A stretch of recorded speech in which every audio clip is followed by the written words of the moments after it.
temperatures start to dip, state law requires that pet owners keep their dogs and cats safe from freezing temperatures. That's right. Something as simple as a dog house can provide life-saving warmth in the winter. And one local nonprofit has been working for years to bring that comfort to companion animals, especially those whose owners simply don't have the means to provide that kind of coverage and insulation. Joining us right now is Aleisha Medley, founder of Mutts, to tell us more about her organization. Hey, Aleisha, thanks for joining us this afternoon. Hi, guys. Thanks for having us. Good to see you. You and your team of volunteers are holding a build day this weekend. Tell us about it.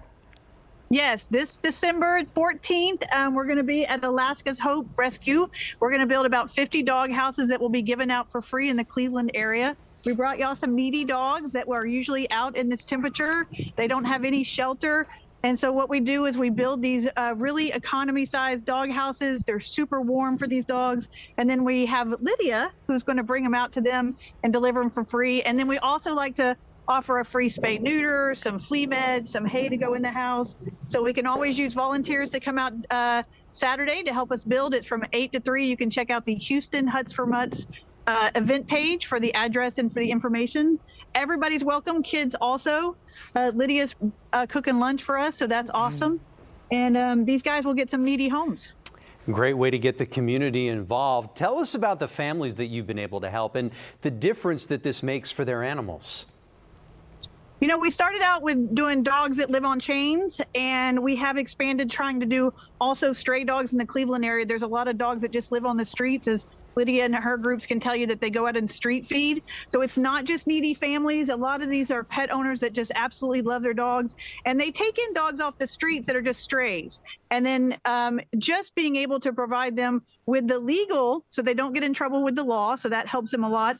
But then also it makes them feel good that they know they can provide at least this warm, comfortable, secure dog house for their dogs. And then also the other things that come along with it, the outreach, the after, follow-up, the dog food that we try to give them, the flea meds, everything like that is kind of building that relationship. So the dog house is just kind of an opportunity to knock on the door and say, how can we help? And then after we've kind of formed that relationship, we get to have a long-term relationship with them. So that's just awesome for us. We love meeting these families and getting to meet needy dogs. It really is incredible, all the work that you do and the help you're providing, Aleisha. How else, if people want to get involved with this, what kind of assistance do you need? How can people help? Well, always donations, obviously. What we normally are going to ask for this year is anybody that would like to donate some old igloo ice chest or any kind of ice chest. We can make those for the stray cats also. We drill a hole in one end, drill a hole in the other end. We put it out in these empty fields, and the cats love them. So they don't really, usually they get stolen between now and next year, but we try to put them out the night before a freeze. So if anybody wants to donate an ice chest, an empty old ice chest, doesn't matter what condition it's in, or if they want to come to the build day, bring some hay, they want to bring some dog food donations, they want to just show up and just hang out with a bunch of fellow dog lovers, we'd love to have that too. Hey, Aleisha, before you go, we know that Liberty County Commissioners Court met yesterday, and there were a lot of advocates out there talking about they need an animal shelter, they need an animal control. You're there with Alaska's Hope, a nonprofit who does a ton of work there in Cleveland. They're Cleveland-based. What do you want to say to elected officials in that county? What do you think needs to happen?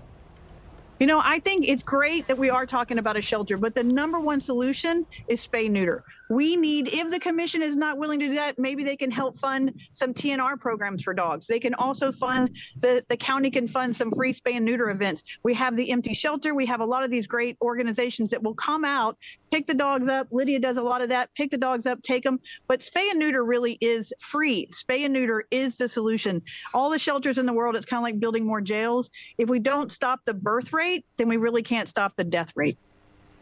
We've heard so many nonprofits say we cannot rescue ourselves out of this problem, and it's a problem north of Houston. Spay and neuter. There you go. Amen to that. Aleisha Medley, founder of Mutts, also Alaska's Hope, there with you. Olivia, there with you to help. Thank you so much for being with us this afternoon. We appreciate you. Thank you, Lisa. I love what you do for the animals. Oh, so you're sweet. We love what you do for the animals. Thank you so much. Thank you for your advocacy. We appreciate you guys. Thank you, guys.